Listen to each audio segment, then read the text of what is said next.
Pinabulaanan po ng ilang mambabatas ang balitang nilamon umano ng depensa ang prosecution team sa pre-trial conference ng impeachment trial ni Vice President Sara Duterte.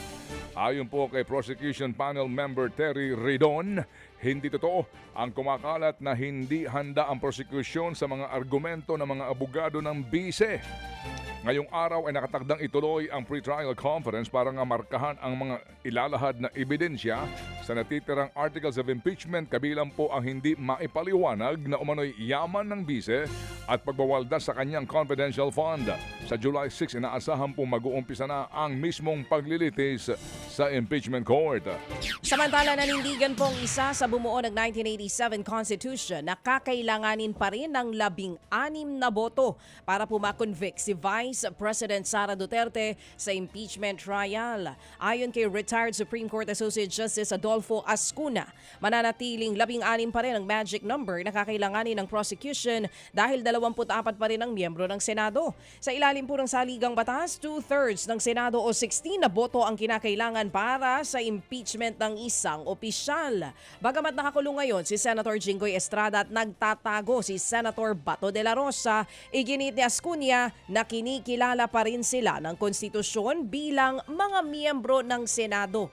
Posible lamang daw malagasan ng Senado at maging 15 ang kailangang numero para sa conviction ng bise kung formal nang idedeklara bilang isang pugante si Senator Bato. Mangangahulugan daw kasi ito na tinalikuran na ng senador ang legal system ng bansa, kaya dapat na siyang ituring na resign sa Senado. Para naman po kay House Lead Prosecutor Jervil Luistro, mahalagang isang guni sa Korte Suprema kung ilan nga ba talaga ang threshold o bilang ng boto na kinakailangan para makonvict ang vice-presidente. Pinag-aaralan natin yan, Manong Ted, no? Kung meron na bang irreparable damage, no? Na masusustain. May requirements kasi yan before you can actually elevate the matter to the Supreme Court, no? So perhaps after this pre-trial conference, pag-aralan niya ng prosecution, when is the proper timing really to clarify the threshold required for the purpose of conviction, no? Kasi alam mo naman, etong mga diskusyon na to, nag-umpisa ng change of leadership. Yan nga po ang tinig ni House Lead Prosecutor Jervil Luistro. Samantala, isinusulong ngayon sa Senado ang panukalang batas para umano sa no work, no pay policy para sa ilang matataas na opisyal ng ating pamahalaan.